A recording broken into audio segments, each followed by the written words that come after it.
अस्सलामुअलैकुम। नीबॉश IGC course में खुश आमदीद। ये एलिमेंट 1 की तीसरी वीडियो है जिसका उन्वान है एनफोर्समेंट एंड कंप्लायंस यानी कानून का नफाज और तामील। पिछली वीडियो में हमने इंटरनेशनल लीगल फ्रेमवर्क समझा, ILO, C155 और R164 के बारे में जाना और एम्प्लॉयर्स और वर्कर्स के फराइज और हुकूक सीखे।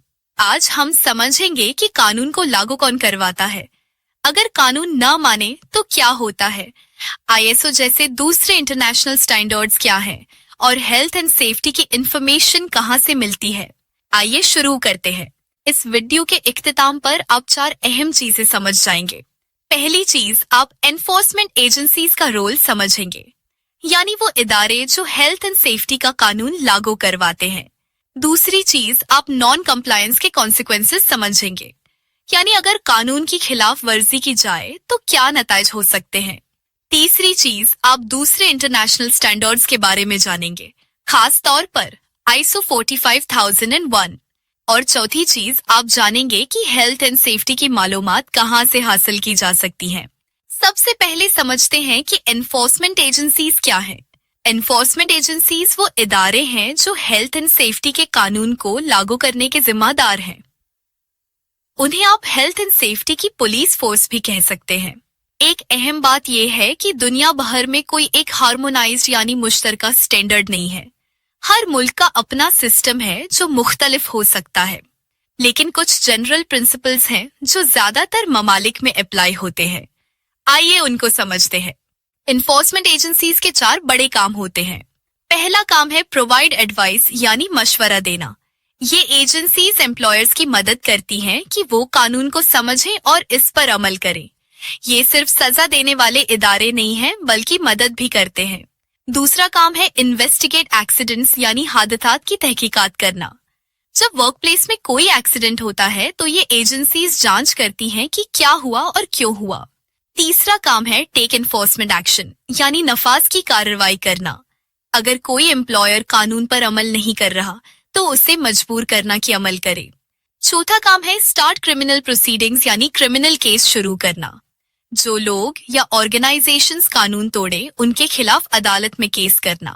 कुछ हालात में ये एजेंसीज नेशनल या रीजनल पुलिस की मदद भी ले सकती हैं या खुद पुलिस ही ये काम कर सकती है।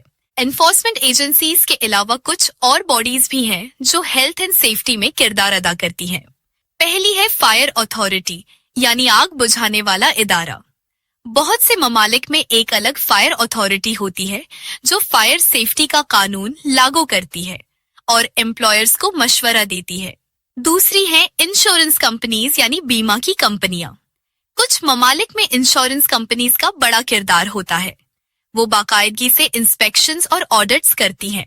इंश्योरेंस कंपनीज कैसे मदद करती हैं? अगर किसी वर्क प्लेस के स्टैंडर्ड्स अच्छे नहीं हैं तो इंश्योरेंस कंपनी कह सकती है कि हम प्रीमियम बढ़ा देंगे यानी ज्यादा पैसे लेंगे, या फिर कह सकती है कि जब तक स्टैंडर्ड्स बेहतर नहीं होते हम इंश्योरेंस कवर ही नहीं देंगे। ये फाइनेंशियल प्रेशर एम्प्लॉयर्स को मजबूर करती है कि वो स्टैंडर्ड्स बेहतर करें, तो इंश्योरेंस कंपनी इंस्पेक्शन स्टैंडर्ड्स बेहतर करने में सिग्निफिकेंटली मदद कर सकती है। अब समझते हैं कि अगर कानून न माने तो क्या होता है। सबसे पहली बात याद रखें, हेल्थ एंड सेफ्टी लेजिस्लेशन की खिलाफ वर्जी आमतौर पर क्रिमिनल ऑफेंस होती है। ये दुनिया में हर जगह ऐसा ही है, यानी ये फौजदारी जुर्म है, कोई छोटा मामला नहीं। अगर कोई लीगल स्टैंडर्ड्स पूरी नहीं करता तो 3 चीजें हो सकती हैं। पहला, फॉर्मल एनफोर्समेंट एक्शन यानी सरकारी तौर पर कार्रवाई की जाए कि बेहतरी करो या काम बंद करो। दूसरा, प्रोसिक्यूशन ऑफ ऑर्गेनाइजेशन यानी ऑर्गेनाइजेशन के खिलाफ क्रिमिनल कोर्ट में केस चले। तीसरा, प्रोसिक्यूशन ऑफ इंडिविजुअल्स यानी अफराद के खिलाफ केस चले। इसमें डायरेक्टर्स, मैनेजर्स और वर्कर्स सब शामिल हो सकते हैं। फॉर्मल एनफोर्समेंट एक्शन तो तरह की हो सकती है। पहली है इम्प्रूवमेंट रिक्वायरमेंट। इसमें कहा जाता है कि एक मुकर्रा वक्त के अंदर अंदर वर्क प्लेस में बेहतरी करो। मिसाल के तौर पर 21 दिन के अंदर ये गार्ड लगाओ या ये ट्रेनिंग दो। दूसरी है प्रोहिबिशन या स्टॉप ऑर्डर। इसमें कहा जाता है कि जब तक बेहतरी नहीं होती हाई रिस्क एक्टिविटीज बिल्कुल बंद करो। ये फौरी तौर पर लागू होती है क्योंकि खतरा सीरियस होता है। एक बहुत अहम बात याद रखें, फॉर्मल एनफोर्समेंट एक्शन के खिलाफ वर्जी खुद एक अलग जुर्म है। यानी अगर आपको कहा गया कि 21 दिन में ये करो और आपने नहीं किया, तो ये अपने आप में एक जुर्म है जिस पर सजा हो सकती है। अगर क्रिमिनल प्रोसिक्यूशन हो और साबित हो जाए कि जुर्म हुआ है, तो सजा क्या हो सकती है? ऑर्गेनाइजेशन यानी कंपनी को फाइन हो सकता है। ये जुर्माना बहुत बड़ा हो सकता है, करोड़ों में भी। डायरेक्टर्स को फाइन और या इम्प्रिजनमेंट दोनों हो सकती है, यानी जुर्माना भी और जेल भी। मैनेजर्स को भी फाइन और या इम्प्रिजनमेंट हो सकती है। यहाँ तक कि वर्कर्स को भी फाइन और या इम्प्रिजनमेंट हो सकती है अगर उन्होंने जानबूझकर कानून तोड़ा हो। की पॉइंट ये है कि सक्सेसफुल प्रोसिक्यूशन से सजा मिलती है। ये सजा एक डिटरेंट इफेक्ट पैदा करती है, यानी लोग डरते हैं और कानून तोड़ने से बचते हैं। क्रिमिनल प्रोसिक्यूशन के अलावा एक और मामला है जो है जख्मी वर्कर्स को कॉम्पेंसेशन देना। जब कोई वर्कर वर्कप्लेस एक्सीडेंट में जख्मी होता है तो उसे कॉम्पेंसेशन मिलना चाहिए, लेकिन ये कैसे मिलता है ये मुल्क और खिते के हिसाब से मुख्तलिफ है। दो मेन अप्रोचेस हैं। पहला अप्रोच है सिविल लीगल एक्शन। इसमें वर्कर अपने एम्प्लॉयर के खिलाफ अदालत में केस करता है, लेकिन उसे साबित करना पड़ता है कि एम्प्लॉयर नेग्लिजेंट था, यानी गफलत का मृतकब था और उसी वजह से इंजरी हुई। ये मुश्किल हो सकता है। दूसरा अप्रोच है नेशनल या रीजनल कॉम्पेंसेशन स्कीम्स। इसमें गवर्नमेंट की तरफ से एक स्कीम होती है। वर्कर को नेग्लिजेंस साबित नहीं करनी पड़ती, सिर्फ ये दिखाना होता है कि इंजरी काम की वजह से हुई और कॉम्पेंसेशन मिल जाता है।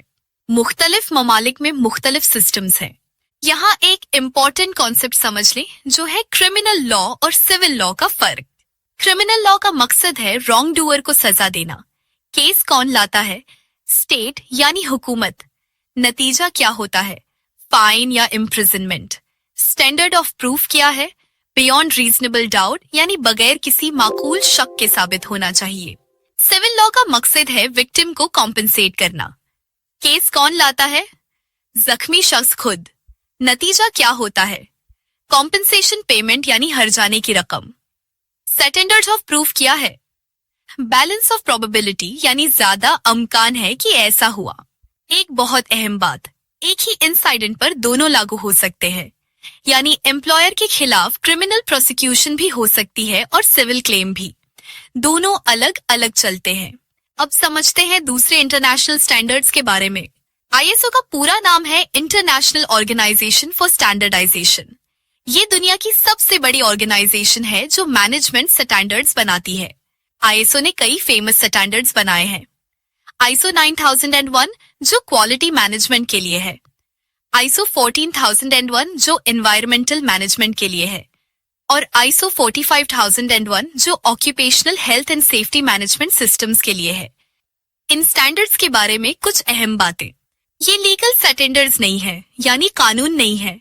उनको अडॉप्ट करना वॉलंटरी है, कोई मजबूरी नहीं। लेकिन दुनिया भर में बहुत सी कंपनीज ने उनको अडॉप्ट किया है। ये गुड मैनेजमेंट प्रैक्टिस डेमोन्स्ट्रेट करते हैं और एक कॉमन अप्रोच बनाते हैं जो कंसिस्टेंसी लाती है। आईएसओ 45001 के बारे में खास तौर पर जान लें।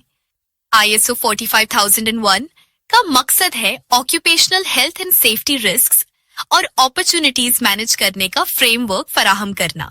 ये कंपैटिबल है आईएसओ 9001 और आईएसओ 14001 के साथ। यानी अगर किसी कंपनी के पास पहले से क्वालिटी या एनवायरमेंटल मैनेजमेंट सिस्टम है तो आईएसओ 45001 इसके साथ आसानी से इंटीग्रेट हो सकता है। इसका बेनिफिट ये है कि ये वर्कर सेफ्टी के कमिटमेंट को डेमोन्स्ट्रेट करता है। कस्टमर्स, रेगुलेटर्स और दूसरे स्टेक होल्डर्स को एतमाद होता है। टेक्निकल लेवल पर आईएसओ ने और भी स्टैंडर्ड्स बनाए हैं। मिसाल के तौर पर आईएसओ 12100 जो सेफ्टी ऑफ मशीनरी के बारे में है। बहुत से ममालिक के कवानीन इन आईएसओ स्टैंडर्ड्स का हवाला देते हैं क्योंकि उन पर अमल करना सेफ्टी डेमोन्स्ट्रेट करता है। आखिरी बात यह है कि हेल्थ एंड सेफ्टी की इंफॉर्मेशन कहाँ से मिलती है। सबसे अहम सोर्सेज हैं नेशनल रेगुलेटरी बॉडीज। ये इदारे गाइडेंस डॉक्यूमेंट्स शाया करते हैं जो लीगल स्टैंडर्ड्स के बारे में मालूमात देते हैं। उनकी वेबसाइट्स बहुत वैल्यूएबल सोर्सेज हैं अप टू डेट इंफॉर्मेशन के लिए। कुछ मिसालें, यूके में हेल्थ एंड सेफ्टी एग्जीक्यूटिव यानी HSE है। ये बहुत कॉम्प्रिहेंसिव रिसोर्स है। यूएसए में occupational safety and health administration यानी ओशा है। यूरोपियन यूनियन में European agency for safety and health at work है। वेस्टर्न ऑस्ट्रेलिया में वर्क सेफ है। इन सब की वेबसाइट्स का एड्रेस स्क्रीन पर दिया है। अपने मुल्क के रेगुलेटरी बॉडी की वेबसाइट जरूर देखें। वहां कानूनी रिक्वायरमेंट्स के बारे में ताजा तरीन मालूमात मिलती हैं। आइए आज की वीडियो का खुलासा करते हैं। एनफोर्समेंट एजेंसीज को हेल्थ एंड सेफ्टी पुलिस कह सकते हैं। ये एडवाइस करती हैं, इन्वेस्टिगेट करती हैं, एनफोर्स करती हैं और प्रोसिक्यूट करती हैं। फायर अथॉरिटीज और इंश्योरेंस कंपनीज भी अहम किरदार अदा करती हैं। नॉन कंप्लायंस यानी कानून ना मानना क्रिमिनल ऑफेंस है। इससे एनफोर्समेंट एक्शन या प्रोसिक्यूशन हो सकती है।